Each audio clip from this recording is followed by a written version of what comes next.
Hello friends and welcome to the Southern Mountain Kitchen. Today we're making steak bites with a special sauce.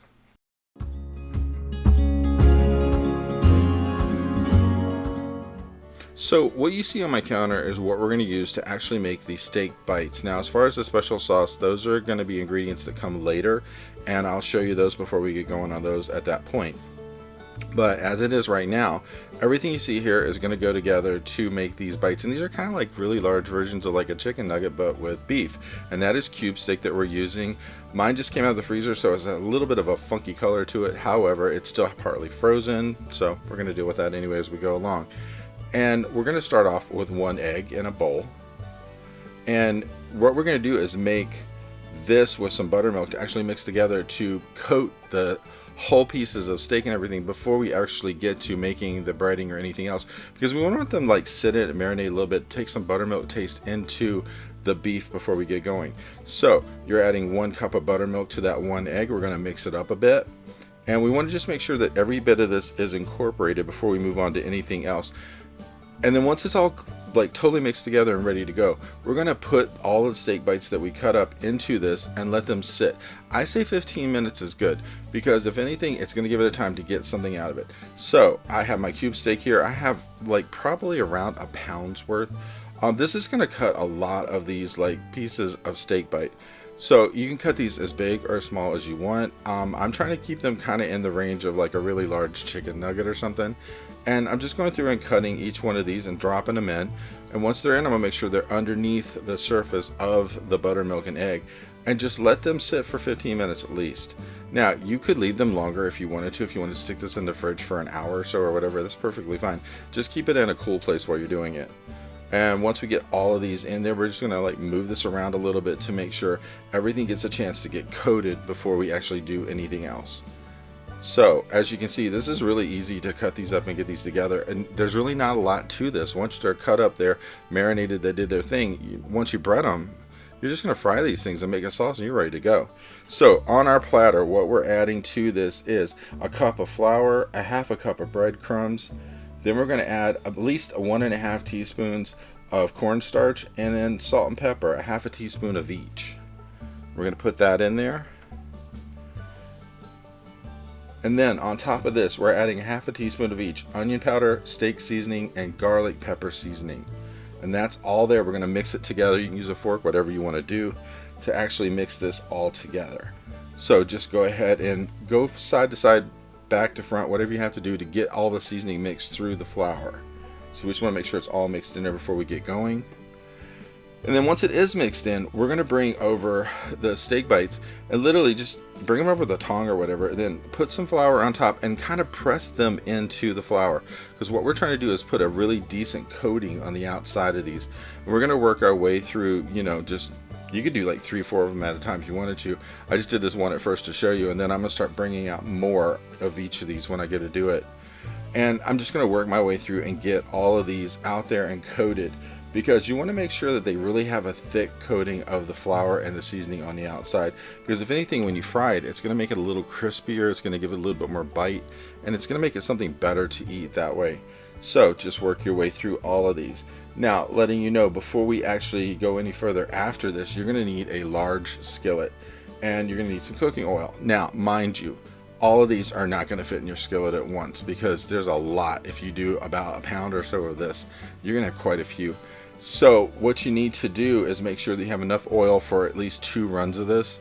And when you put your pan on to get it ready to go, put it on medium-high heat, because we want to heat this up. And then we're going to bring our oil in. And when you're putting oil into it, you basically need at least enough to coat the bottom of the pan. We're not trying to like have like a whole big pot for the oil and drop in all of this in at once. We're not doing that. We're just doing enough to where we have enough coating over the bottom, so when we put these in, they actually will start to cook really well. So work your way through all of these and make sure all of your pieces of steak are coated really well before we move on to the next piece. But I gotta tell you, there's a lot of these to work with, and when you go through these, you're gonna notice it takes a while to do it. But just do these in batches. Fry them one batch at a time. It's going to take you almost 10 minutes per batch to cook them. And then that way you basically are going to do at least, I'd say, 2 batches. So as you see, I put enough oil to coat the bottom of my pan. My pan was already hot for the fact that I already had it on the heat before this, and I'm going to go ahead and put a layer of these in. Now we're going to cook these at least 4 to 5 minutes on each side. So once you hit the 4-minute marker, look underneath of it to see if it's getting really dark or whatever. You don't want it to go too dark, but we want a golden edge to the back of it. So once it's done after the 4 to 5 minutes, flip it, and then like do the other side for another 4 to 5 minutes. And then as you cook these, we're going to go ahead and go through and cook them completely, then remove them, bring the next batch in, and then you can always set these someplace where they'll stay warm until you're ready to use them. But just go ahead and get your whole skillet filled with these. You don't want them overlapping, you don't want them touching, you want them to have room to actually cook. And as I said, you know, you're going to have to monitor your time on this, but I'd say 4 to 5 minutes on each side. So that means, like I said, this could take up to 10 minutes per batch to get these done. And when they're done, you go ahead and flip them over, and you'll see what we got here, and you get this really golden back side to this. And this has such a great taste, but it has a little bit of a crunch to it. So when you bite into these, they just taste really great. So go ahead and just work your way through, make sure that you turn them all, and then when they're cooked, we're going to remove these from the pan to cool. But a lot of people take stuff out of a pan that had grease in it and they put it on paper towels on a plate and let it sit. If you do that, you're going to get a greasy backside to what you just cooked. That's not good. But if you have a wire rack, even the kind like that you make like cookies and put the cookies on the rack to cool, if you put that over top of a platter or a large plate and then you put these on top of the wire rack, the oil will just drip out. But it won't be a situation where, you know, these are sitting on a paper towel soaking back the oil right back into what you just took out. If you put it on a rack, it's going to drip through the plate, but then they're going to stay crispy and crunchy and taste really great without all the grease. So you kind of need to think of that when you're doing this. Now, as you can see, I've already taken out my first batch and I'm going to bring in the second. And the best thing about this is it's really easy. All you got to do is just like replenish your oil a little bit, put some new ones in here and just let them cook. There's not really anything hard about it. Just watch your time, make sure you're going 4 to 5 minutes, flip them, cook the other side all over again. And that's it. It's really not a hard process. But what's really great about this is you get a lot of these little finger nugget things you can eat. It's like finger food. You just eat them and you dip them in the sauce. They have such a great flavor with the sauce.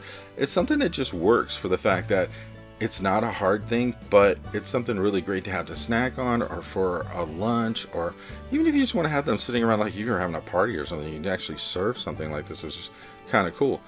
But just, you know, as I said, do this in stages and get them all made up. And in a minute, we are going to make up a sauce. So that's plenty of time for these to start cooking, and then you can actually make the sauce while they're doing their deal and finishing up. Now, for the sauce, you're not going to need a lot of stuff. It's just really a simple thing to do. And what's really great about it is you got all the stuff in your refrigerator probably. So we're going to start off with a 1/2 cup of mayonnaise. And then to this, we're adding a 1/2 teaspoon of black pepper, a 1/2 teaspoon of garlic powder. And we're going to mix that up a little bit. Then we're adding a 1/4 teaspoon of Worcestershire sauce. And then after this, about a 1/4 cup of ketchup. So mix that up a little bit, then add your 1/4 cup of ketchup to it. And basically once this is stirred up, this part is done.